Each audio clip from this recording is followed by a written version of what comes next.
Welcome to the Mental Health Podcast.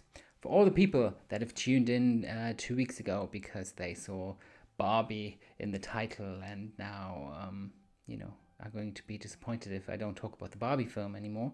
Well, no reason to, because distantly, I will still be talking about the Barbie film.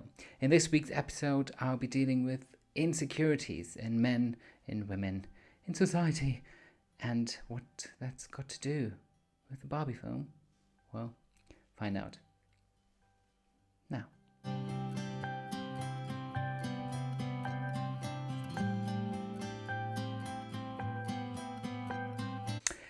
Welcome to the Mental Health Podcast. I'm Tim, and I invite you to join me on my journey to talk about men's mental health. Before we begin, as always, a brief disclaimer. I am in no shape or form a mental health professional. I'm just a man who suffered with his mental health in his life and would like to encourage other people. I don't want other people to suffer, but I know that other people are suffering, and I want to encourage other people that are suffering to come together in a community so we can, ease all of our suffering together, if that makes sense. As I've said in the opening of this episode, I will be talking about insecurities. What are they? Where do they come from? How do we deal with them? And what has the Barbie film to do with it? Well, because I need to do the ground foundation first. Until I get to the Barbie film, it's actually all the way to the end, which of course it's mean to me, because that means that you have to listen to the entire episode to know what I'm going to say and make sense of it. I'm really, really sorry. Insecurities. Now, there's different things that we can label as insecurities, and I'm sure you can come up with quite a few that you have observed in other people, or even have observed in yourself, that are qualities or things that you feel insecure about, or have seen other people act or feel insecure about. Why don't you pop a comment down below now, and let me know what those things are and what you think might have caused them. I'll wait. Obviously not. This is not live. And especially if you're listening to this on a podcasting app, you can't comment. You can just message me. But I'm always happy to receive your messages. Tell you what I feel insecure about. There's heat and me looking super sweaty. Because there's so much light on me as well, so you can see me properly.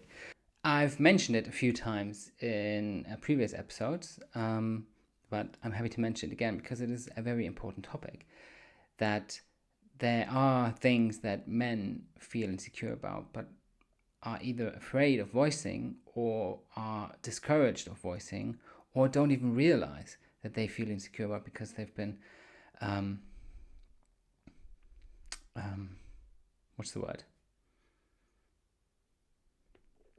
because they've been more or less indoctrinated to not see it as something that could be considered an insecurity, but rather something that is just manly. And I'll get to some examples in a minute.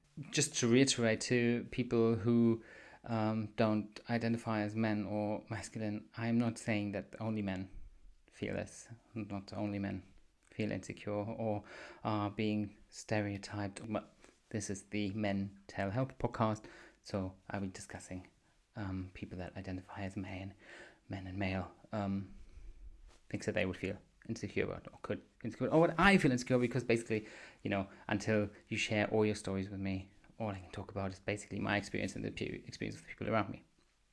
But since I'm a man for a while now, and I do have other people in my life who are men, and I do consume media and the world around me, there's some experience that I have in this regard. So I'm an expert, basically. No, please don't think I'm an expert. I'm an expert in nothing. And there's my first insecurity. Welcome to the show.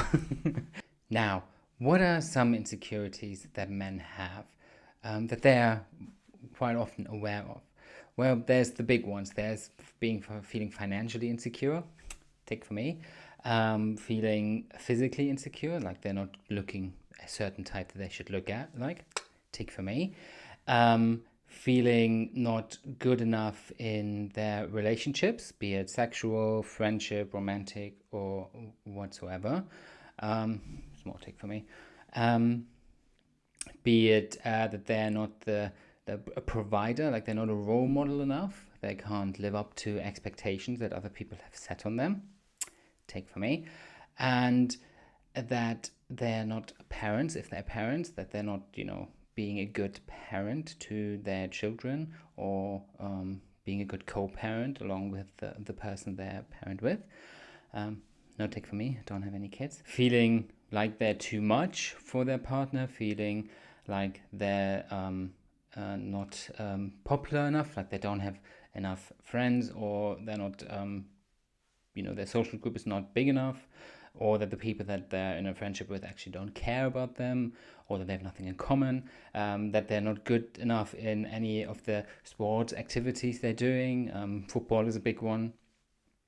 Or that they're not generally physically good enough, athletically good enough, that's the word. There's not feeling good enough at their job, either because they are now in a position where their responsibility level does not match the comfort they feel comfortable with taking responsibility for, so they're in constant fear of being completely overwhelmed, and not being discovered, like the imposter syndrome. I'm actually not educated enough or good enough for this. Not all men. I can hear people saying that this is more common for women, and that is true. And I get into why that in a minute. So I'm not dismissing that some of these insecurities are more prone, or are more put on people who are women or identify as women. But that doesn't mean that there's no men out there who face or feel these insecurities. It's not an either or.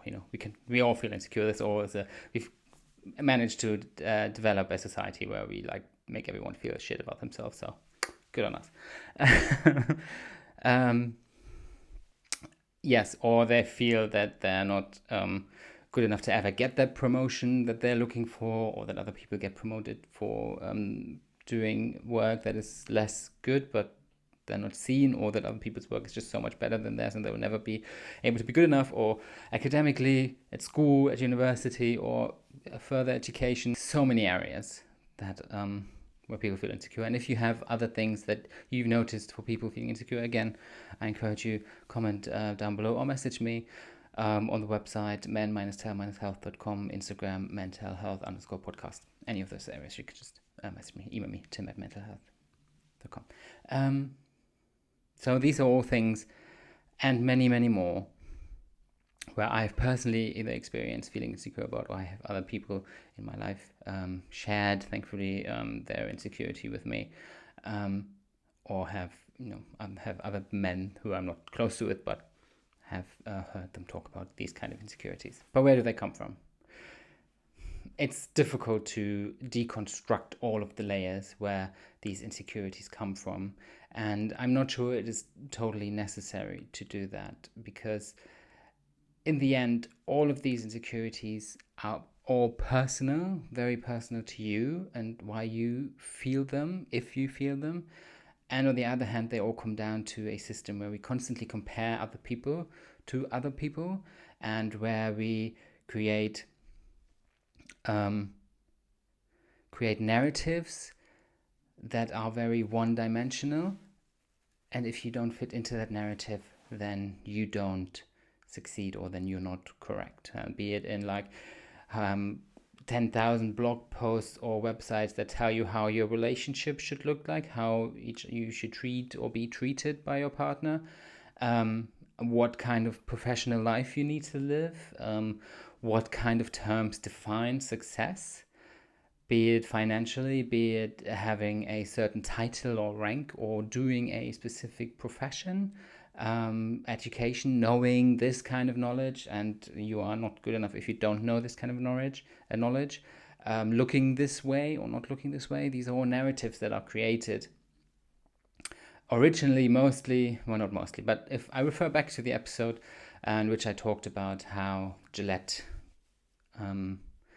just because they wanted to sell more raises and make more money, encouraged women to shave all things on their body, and that's become a beauty standard. So it's not more all like malice that behind it, but it is often these kind of narratives are brought forward first by people in powerful positions to either rule over other people or to make money out of other people, and then they become so normalized that we don't even consider that this could be something that is not actually what we should strive for and try to achieve.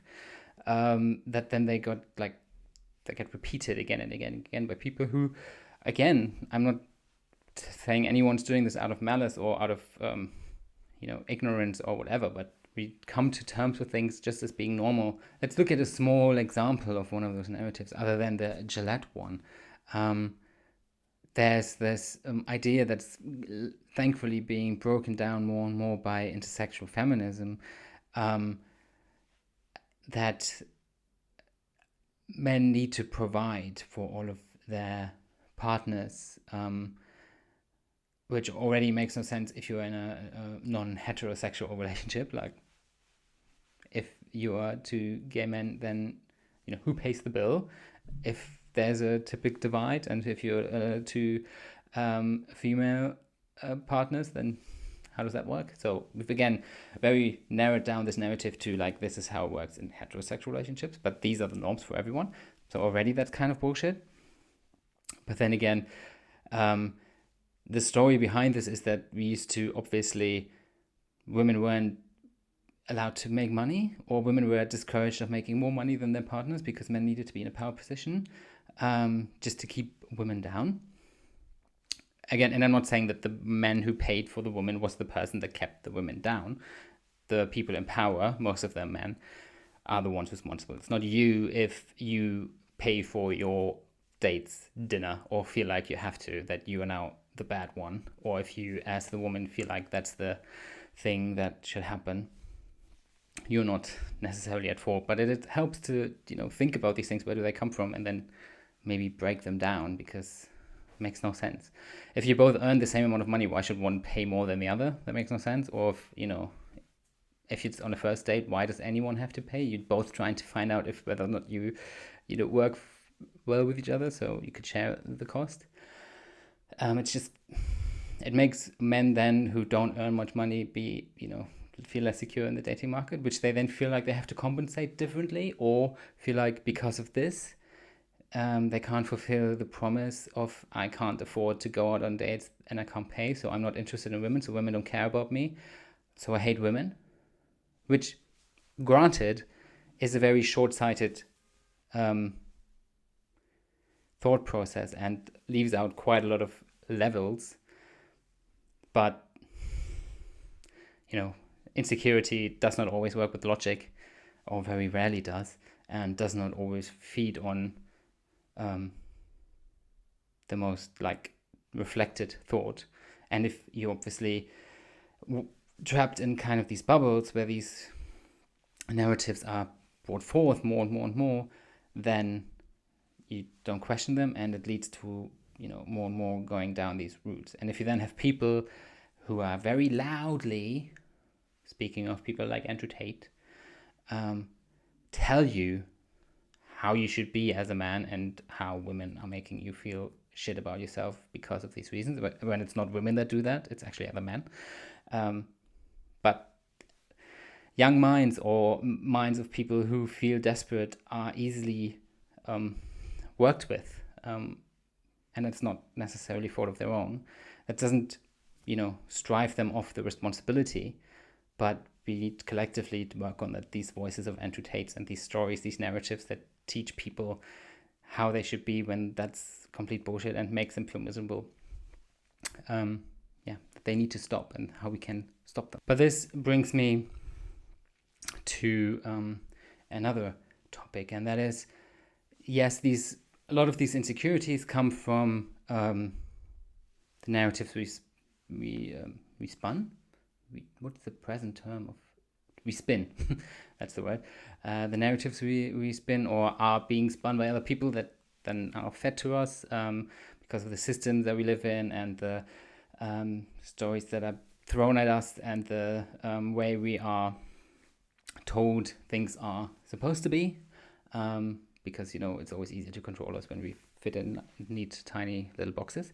Anyways, what I'm trying to get at is that's one part. The other part is, how do we become people who suffer more or less from insecurities? And one theory behind this, where this could be coming from, is the attachment styles we develop as we grow up. Because the way we are being cared for by our main caregivers when we are children can have a very, very big impact, surprise, surprise, on how we turn out to be as adults and how we relate to other people and how we relate to the idea of how other people perceive us and think of us. I'll get to the attachment assessment, but there's this just quick aside, this idea that has been studied where we always think when something embarrassing happens to us, or when we do something that is perceived as not normal or that people could judge us on, then often we believe, and I speak from personal experience here, that other people constantly think about us and they're damning us and they're like this big thing on their mind and how terrible we are, and we think about how big we are in their mind as these terrible people or these losers or these failures or whatever, when in actual fact most of the time people don't think about us at all, much, whatever. They maybe are either annoyed by something that happens for a bit, or see the embarrassment, or none of the above, and then they move on with their lives. There's exceptions now, of course. You can pick up any video where someone is shouting at someone for a weird behavior and it spirals out of control. But in general, people actually don't think about you as much as you may hope, or afraid of them thinking about you. And I'm not including people that you love or people that love you. I'm just talking about the general population that you interact with. Just the other day, if you've watched the Barbie video, you will have may have seen, if you watched it on YouTube, my Barbie video, that there was a comment that said the amount of comments on your says a lot about your content, which I found funny because the person, made a comment telling me how the lack of comments says a lot about my content. So they made a comment, so I'm praising it then, basically. Anyways, I thought about that comment a lot, but I've had other experiences where I've put myself on the internet and people have shit on me, which really hurt me, and it did a lot to me. But I've come to a more peaceful understanding, because I've been thinking about this concept where people don't actually think about you. That's a lot. And I've thought, oh, this person, they made that comment, but it's not like they think me the devil, or are going to ruin my life now, or are going to destroy everything I've built and find me out. They made the comment. They probably didn't like my video, didn't like any other things, and then they looked at some of the things that could, hurt me or whatever. So I managed to overcome that, and I actually had a good response. I feel like I had a good response. If you want to check it out, check out the video. And if you disagree with that comment, or if you agree with that comment, why don't you comment if you're on YouTube down below and tell me why and how. Give it a quick tap. Back to the attachment style. So the way we are brought up or interact with our caregivers when we are children or young adults form our way we are insecure in our lives afterwards, and how we attach ourselves to other people and other people to us. And there's the theory is not without its critics, and I'm not an expert on it. I've read about it in other contexts where I found some of the theories put forward by this very relatable and helped me to reflect on my position in life and how I interact with other things personally, which is why I think there is reason to this. But as with every theory, and with especially every behavioral things, you need some professional help if you want to figure that out, and also do your own research. I'm not an expert, but I will put some links in the comments below, in the description of the episode so you can form your own opinions on this and don't just take mine for granted. Within the attachment style theory, there are 4 attachment styles that are created in the way we are brought up and in the way we interact with our world. The first one, the best one, if you're in this one, lucky you, and that is the secure attachment style. So you have formed a very secure attachment. You are very true to yourself. You feel secure in who you are as a person and who you relate to other people. So you feel good, basically. That doesn't mean you're always happy, or that you can never feel sad, or that you can't have any mental health problems or whatsoever. Just in the form of your attachment to others and how you relate to others and to yourself, you feel secure. Then there is anxious preoccupied, where you are not secure. You feel very anxious and there's a lot going on through your mind about how other people think about you and how you feel about you. Then there is avoidant and dismissive, where you try to not interact with people, or you are very you try to figure out people first before you interact with them. And then there's a fearful avoidant or disorganized, where it's just a lot going on.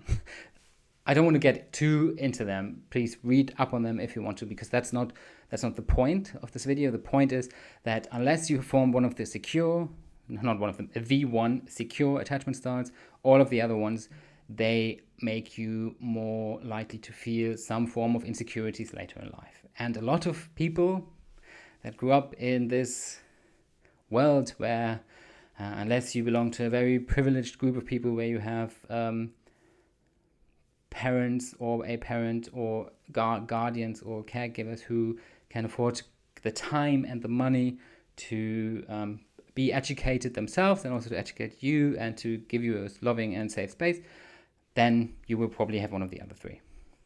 To not necessarily fault of your parents, fault of you, or fault of the caregivers that you interacted with, or the people that took for them, but more fault of the system. Not necessarily that these people don't have to take responsibility, but you know where I'm going with this. I don't want to feel anyone like they are the sole responsibility for their own insecurities, but it also doesn't mean that you can't do anything about them, and that's why you are who you are, and that's just, people should accept you. That's not true. You're not at fault for what's happened to you and how you grew up. You are at fault for how you continue and how you, go on. If you learn about yourself that you have an insecure attachment style and you just don't do anything with it, but just, let other people make other people responsible, then that's your fault. It's not your fault that you are this way, but it's your fault if you continue to go on that way.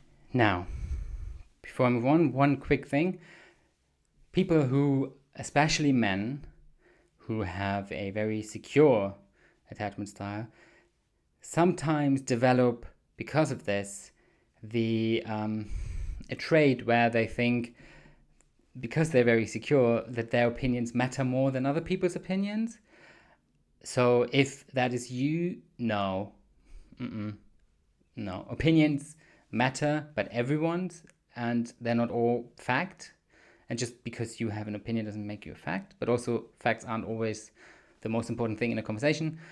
So if you are like me, a white man with a podcast, damn it, I'm not a secure attached though, so I have that excuse. Or any other person who thinks that the world should listen to you because you think that's true, or because your parents told you that you're the most important person in the world. Maybe overthink that. But just as a quick info. Now, like I've just said, the way we are, because of the way we've brought up, doesn't define us, and it's not our fault, and it's not necessarily our parents' fault, but it does mean that we need to do something about this if we want to have healthy relationships with other people, if we want to feel secure about ourselves, or if we want to just feel better, or more at ease in the world around us and how we interact with other people. And I'm not a therapist, so I'm not going to talk a lot how, because that's not my place and that's not the point. If you want help with that, then there's resources on the website where you can find help. There's resources on the internet. Hopefully you'll find, if you want, a local therapist. But very crucially, especially for men, and I've talked about this in another episode, which I'll link wherever left or right is on the screen and in the description below, if you're on YouTube. It shouldn't be your romantic partner.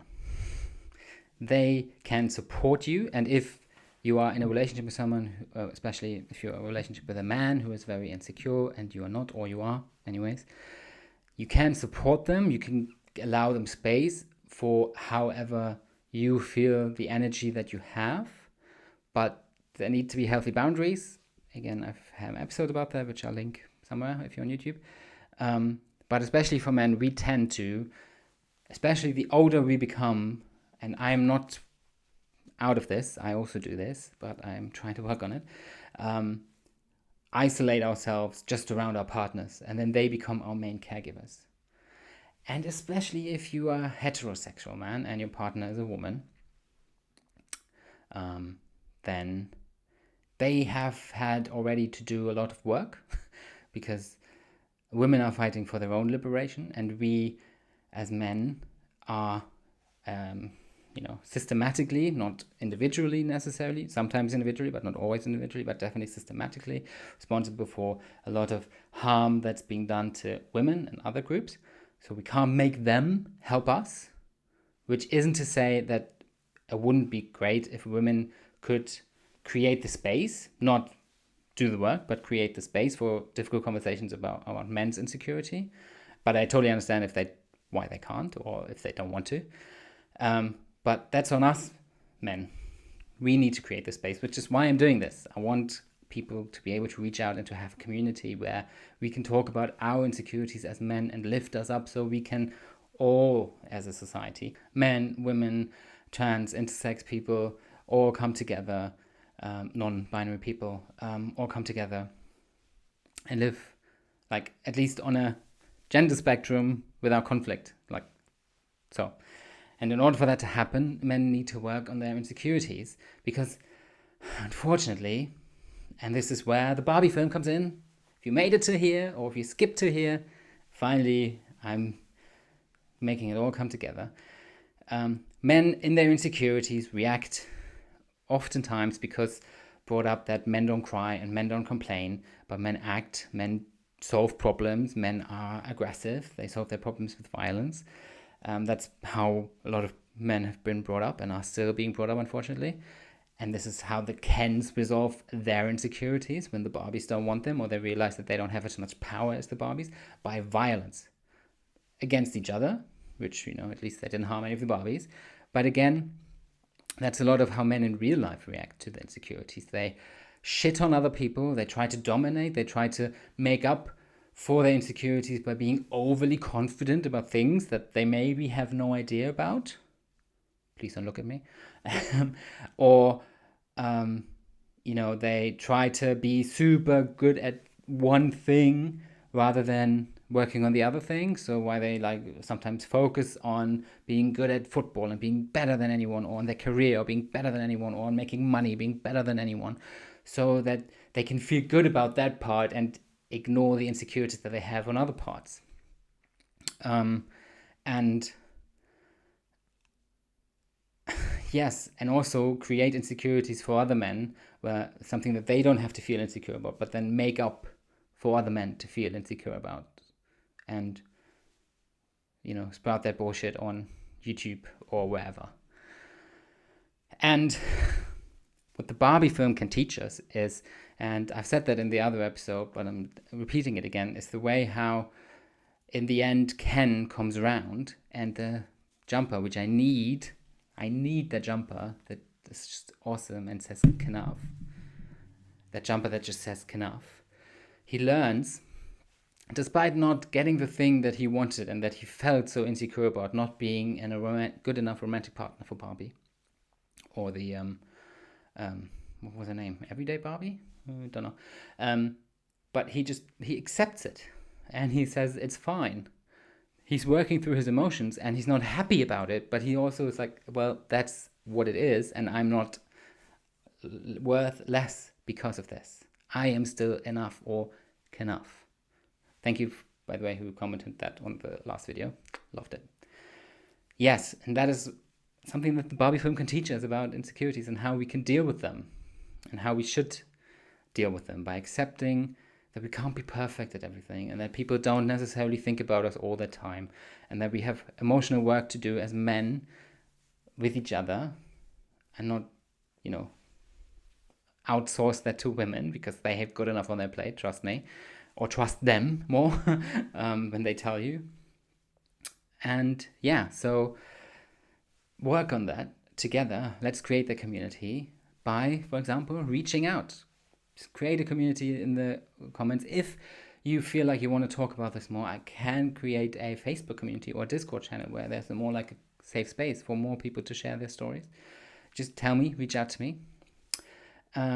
You can email me, tim@men-tell-health.com. You can fill in one of the contact forms. There's one that's completely anonymous and one that's not anonymous on the website, men-tell-health.com, to get in contact with me. You can follow and message me on the Instagram, mentalhealth_podcast. And yeah, I would love to hear from you and for you to reach out. And this is it for this week. So if you liked this episode, please feel free to share it with your friends and family, to give it a like on any platform that you're listening to where that's possible, give it a rating, subscribe, and share the love. And let's come together, guys. We can do this. And that's not to say that I'm excluding women from this. I would love also for women to share their experiences with men's mental health and to, help us men to become better so we can all become better. But it's men's work as well. Get rid of that. Yes, so thank you so much for listening. And remember, I hear and I see you.